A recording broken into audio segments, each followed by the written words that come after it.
আসসালামু আলাইকুম। উম্মি আইমান ব্লগ চ্যানেলে সবাইকে স্বাগতম। কেমন আছেন সবাই? আশা করি সকলেই ভালো আছেন। আমরা আল্লাহর অশেষ রহমতে খুব ভালো আছি। আজকে আরেকটি নতুন ব্লগ ভিডিও নিয়ে আপনাদের সামনে হাজির হলাম। আশা করি আপনাদের ভালো লাগবে। এখানে আমি কিছু শুকনা মরিচ ভেজে নিয়েছিলাম। এটা এই কাঁচের জারটাতে রেখে দিলাম। এভাবে রাখলে কিন্তু অনেক দিন মরিচটা একদম মুচমুচে থাকে।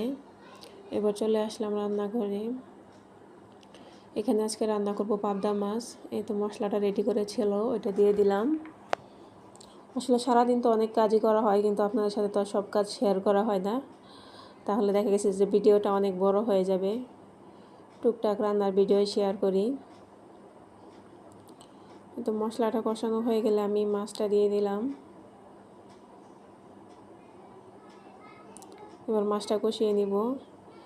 এখানে আমি আর পানি ব্যবহার করব না, এর ভিতরে হালকা একটু সবজি দিয়ে দিব।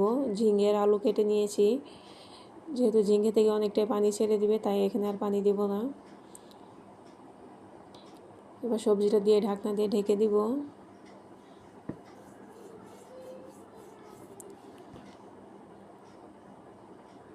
এই তো আমার পাবদা মাছটা রান্না হয়ে গেছে। এবার আমি একটা বাটিতে নামিয়ে নিয়েছি। আর এখন রান্না করব সবজিটা। কয়েকদিন থেকে একটু সবজিটা মনে হয় বেশি খাওয়া হচ্ছে। সবজিটা খেতে আমার বেশি ভালো লাগছে। সবজিটাকে একটু ভেজে নিব। এখন পর্যন্ত যদি কেউ আমার ভিডিওটা দেখে থাকেন, প্লিজ একটা লাইক দিয়ে দিবেন। আর যারা আমার চ্যানেলে নতুন আছেন, তারা একটা দয়া করে সাবস্ক্রাইব করে দিবেন।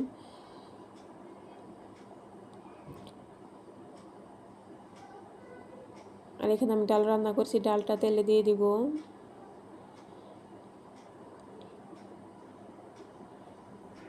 এই তো আমার সবগুলা রান্না রেডি হয়ে গেছে, ডাল, সবজি আর পাবদা মাছ।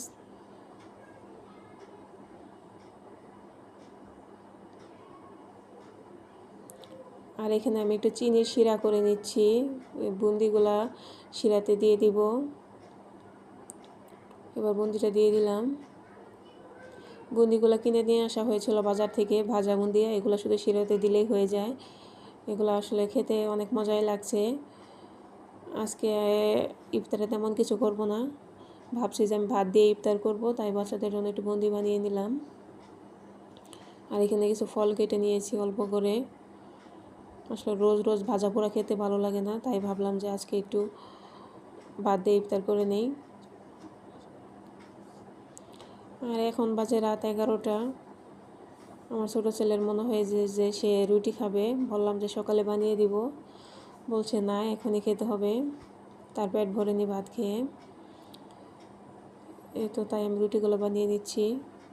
সকালে ভালো থাকবেন, সুস্থ থাকবেন। আল্লাহ হাফেজ।